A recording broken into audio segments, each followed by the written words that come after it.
कहानी की शुरुआत होती है एक शांत और मुस्कुराता हुआ गांव से, जहां रहते थे तीन अच्छे दोस्त, ज्ञान भाई, पुष्पा और रायस्टार। बचपन से ये तीनों एक दूसरे के बेहद करीब थे। रायस्टार एक समझदार और ईमानदार लड़का था जो गांव में एक छोटी सी चाय की टपरी चलाता था। उसके साथ ज्ञान भाई और पुष्पा भी काम करते थे। रायस्टार का सपना था कि एक दिन उसकी टपरी एक बड़ा होटल बने, लेकिन ज्ञान भाई और पुष्पा कुछ और ही सपने देख रहे थे। एक चमचमाती लंबोर्गिनी लेने का सपना। उन्हें लगता था कि चाय की टपरी में काम करके कभी भी उनके सपने पूरे नहीं होंगे। एक दिन पुष्पा बोला, एक आइडिया है लेकिन थोड़ा रिस्की है। ज्ञान भाई बोला, भाई आइडिया तो बता। रिस्क की चिंता मैं कर लूंगा। पुष्पा बताता है चंदनपुर गांव के बारे में, जहां के लाल चंदन के पेड़ मार्केट में बहुत महंगे बिकते हैं। दोनों प्लान बनाते हैं और रात के अंधेरे में निकल पड़ते हैं। जंगल के पास पहुंचते ही एक अजीब सा आदमी उन्हें रोकते हुए कहता है, अंदर मत जाओ, वापस नहीं आ पाओगे। लेकिन ज्ञान भाई और पुष्पा उसकी बात को नजरअंदाज कर जंगल के अंदर चले जाते हैं। दोनों मिलकर पेड़ काटने लगते हैं। धीरे धीरे वे जंगल में और गहराई तक घुसते जाते हैं। तभी ज्ञान भाई हल्का होने के लिए थोड़ी दूर जाता है और वहाँ उसे एक आवाज सुनाई देती है, थुम थुम थुम थुम थुम थुम थुम थुम थुम सहूर।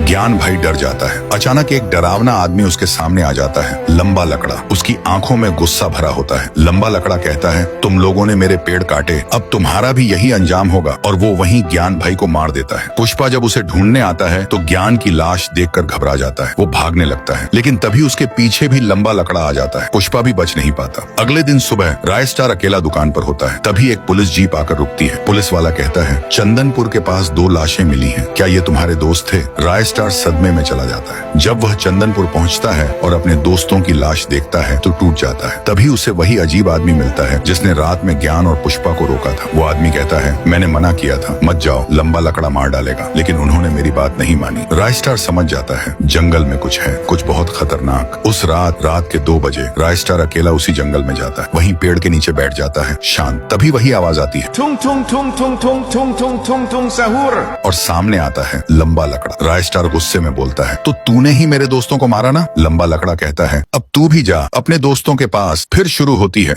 भयानक टक्कर। जंगल का हर कोना गूंज उठता है, धुआं, बिजली, पेड़ों का टूटना। और जब सब शांत होता है तो वहाँ सिर्फ एक इंसान खड़ा होता है, रायस्टार।